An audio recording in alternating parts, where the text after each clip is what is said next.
तो चलिए बिना किसी देरी के इस एक्सप्लेनर में गहराई से गोता लगाते हैं। आज हम 2011 के जनगणना के आंकड़ों के जरिए भारत की एक पूरी तस्वीर बनाने वाले हैं।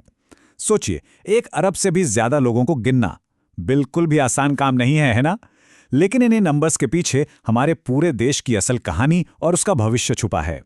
इस भारी भरकम डेटा को आसानी से याद रखने के लिए हम इसे 5 छोटे छोटे पिलर्स में बांटेंगे। पहला, इतिहास और बेसिक्स। दूसरा, हमारी पॉपुलेशन और ग्रोथ रेट। तीसरा, पॉपुलेशन डेंसिटी। चौथा, नेशनल सेक्स रेशियो। और आखिर में पांचवा, साक्षरता यानी लिटरेसी। तो चलिए सबसे पहले पिलर से शुरुआत करते हैं, इतिहास और कुछ बेसिक्स कि आखिर इतने बड़े उपमहाद्वीप की गिनती शुरू कैसे हुई। अगर हम थोड़ा इतिहास में पीछे जाएं, तो दुनिया में पहली बार मॉडर्न सेंसस 1749 में स्वीडन ने कराया था। लेकिन जो हर 10 साल में गिनती का सिस्टम है ना, जिसे हम दशकीय जनगणना कहते हैं, वो अमेरिका ने 1790 में शुरू किया। अब भारत की बात करें तो हमारी पहली जनगणना 1872 में लॉर्ड मेयो के टाइम पर हुई थी। फिर 1881 में लॉर्ड रिपन के दौर से ये हर 10 साल वाला रेगुलर सिस्टम चालू हो गया। और आज़ादी के बाद स्वतंत्र भारत की पहली जनगणना 1951 में आर.ए. गोपालास्वामी की निगरानी में हुई थी। अब जरा 2011 और आगामी 2021 के सेंसस को आमने सामने रखकर देखते हैं। 2011 वाली हमारी 15वीं जनगणना थी और आज़ादी के बाद की 7वीं। इसके कमिश्नर डॉक्टर सी चंद्रमौली थे और थीम थी हमारी जनगणना हमारा भविष्य। इसमें लोगों से कुल 29 सवाल पूछे गए थे। वहीं 2021 की जनगणना 16वीं होगी। इसके कमिश्नर श्री विवेक जोशी हैं और इसका नया मोटो है जन भागीदारी से जन कल्याण। लेकिन सबसे बड़ा गेम चेंजर क्या है? ये भारत की पहली डिजिटल जनगणना होगी, बिल्कुल पेपरलेस और फास्ट। चलिए अब अपने दूसरे पिलर की तरफ बढ़ते हैं, जनसंख्या और विकास दर, यानी हमारे देश की बिग पिक्चर। और वो बिग पिक्चर है ये विशाल नंबर 121 करोड़। 2011 की जनगणना के हिसाब से हमारी कुल आबादी, लिटरली ये नंबर अपने आप में एक पूरे महाद्वीप की आबादी के बराबर महसूस होता है। इस बात को थोड़ा और अच्छे से समझने के लिए ऐसे सोचिए, दुनिया की कुल आबादी का 17.5% हिस्सा सिर्फ और सिर्फ भारत में रहता है।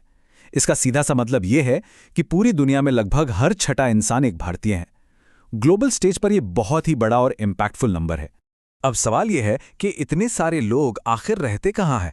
डेटा बिल्कुल क्लियर है। आज भी एक बहुत बड़ा हिस्सा ग्रामीण इलाकों में रहता है। 68.8% रूरल पॉपुलेशन के साथ ये कहना बिल्कुल सही है कि भारत की असली धड़कन आज भी गांवों में ही बसती है, जबकि बाकी बची हुई 31.2% आबादी हमारे शहरों में रहती है। यहीं पर एक बहुत ही क्रूशल कॉन्सेप्ट आता है, डिकेडल ग्रोथ रेट यानी दशकीय विकास दर। आसान भाषा में कहें तो 10 साल के टाइम फ्रेम में हमारी आबादी कितने प्रतिशत बढ़ी। 2001 से 2011 के बीच पूरे देश के लिए यह रेट 17.7% था। यह बढ़ तो रहा है, लेकिन अच्छी बात यह है कि पिछले सेंसस के मुकाबले इस रफ्तार में थोड़ी कमी आनी शुरू हो गई है। अब राज्यों के विस्तृत आंकड़ों में उलझने से पहले जरा इस दिलचस्प ऐतिहासिक पजल पे नजर डालते हैं। जनगणना के इतिहास में कुछ साल और कुछ राज्य ऐसे हैं जो किसी नॉर्मल ट्रेंड को फॉलो ही नहीं करते। जैसे कि साल 1921। ये हिस्ट्री में इकलौता ऐसा टाइम था जब भारत की ग्रोथ रेट नेगेटिव में चली गई थी, -0.31%। इसीलिए 1921 को year of the great divide या महान विभाजक वर्ष कहा जाता है।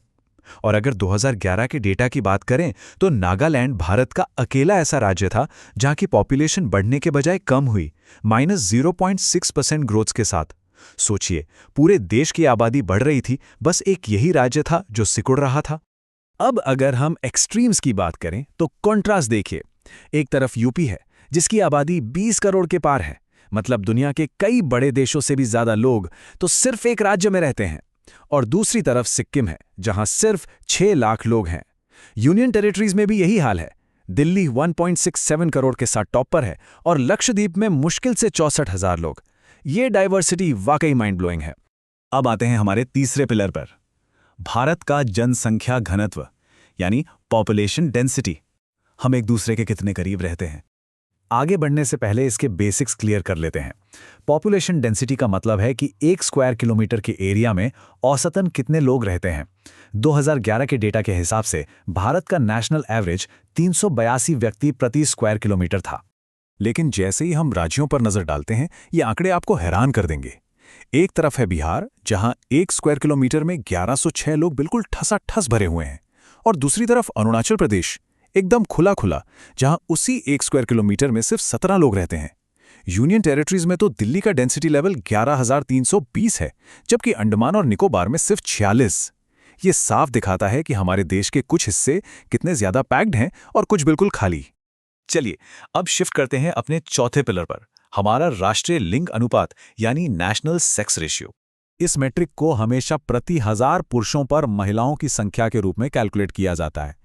2011 में भारत का ये नेशनल एवरेज 943 पर था, मतलब हर 1000 आदमियों पर 943 औरतें। और यहाँ भी राज्यों के बीच का अंतर बहुत बड़ा है। केरल पूरे देश में अकेला ऐसा राज्य है जहाँ पुरुषों से ज्यादा महिलाएं हैं। इनका रेशियो 1084 है। इसके बिल्कुल ऑपोजिट है हरियाणा, जहां ये नंबर सिर्फ 879 पर आकर रुक जाता है। यूनियन टेरिटरीज में पुडुचेरी 1037 के साथ सबसे ऊपर है, जबकि दमन और दीव में ये आंकड़ा मात्र 618 है, जो सच में एक चिंता का विषय है। और अब हमारा पांचवा और आखिरी पिलर, साक्षरता और शिक्षा, हमारे देश के नॉलेज का पैमाना। यहाँ एक बहुत ही मजेदार फैक्ट है जो अक्सर एग्जाम्स में फंसा देता है।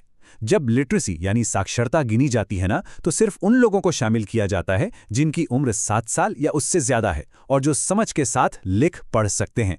7 साल से छोटे बच्चों को इसमें गिना ही नहीं जाता। तो इस क्राइटेरिया के हिसाब से 2011 में भारत की औसत साक्षरता दर 74.04% थी। साक्षरता के चार्ट में भी केरल 94% के साथ सबसे टॉप पर है। वहीं बिहार की लिटरेसी रेट सबसे कम है। यूनियन टेरिटरीज में लक्षद्वीप 91.8% के साथ आगे निकल गया है। लेकिन एक और आंकड़ा है जो बहुत ध्यान खींचता है। राजस्थान में मेल और फीमेल लिटरेसी के बीच का अंतर 27.1% है, जो देश में सबसे बड़ा जेंडर गैप है एजुकेशन के मामले में। अब जरा एससी और एसटी डिस्ट्रीब्यूशन के आंकड़ों पर नजर डालते हैं। ये बहुत ही बढ़िया तरीके से पॉपुलेशन और परसेंटेज का फर्क समझाते हैं। अगर हम शेड्यूल्ड कास्ट यानी एससी पॉपुलेशन की बात करें तो टोटल नंबर सबसे ज्यादा यूपी में है, लेकिन अगर उस राज्य की कुल आबादी के परसेंटेज के हिसाब से देखें तो पंजाब 31.9% के साथ टॉप पर है। बिल्कुल ऐसे ही शेड्यूल्ड ट्राइब यानी एसटी की सबसे बड़ी आबादी मध्य प्रदेश में रहती है, लेकिन परसेंटेज के मामले में लक्षद्वीप 94.8% के साथ सबसे ऊपर है। इन सब डेटा और ट्रेंड्स को देखते हुए एक बात तो बिल्कुल तय है, यही पास्ट हमें हमारे फ्यूचर का रास्ता दिखाता है। 2020 तक हमारी एवरेज एज 29 साल एस्टिमेट की गई थी और सरकार का टारगेट है कि 2070 तक पॉपुलेशन को स्टेबलाइज कर लिया जाए। तो ये जो हमारी यंग और एनर्जेटिक पॉपुलेशन है, ये सिर्फ एक नंबर नहीं है, ये हमारा डेमोग्राफिक डिविडेंड है। सवाल ये है कि क्या ये युवा ऊर्जा आने वाले दशकों में हमें एक ग्लोबल सुपर पावर बनाएगी या फिर हम कुछ नए चैलेंजेस में फंस जाएंगे। इसी सवाल के साथ हम आज के इस एक्सप्लेनर को यहीं खत्म करते हैं। अपना समय देने के लिए बहुत बहुत शुक्रिया।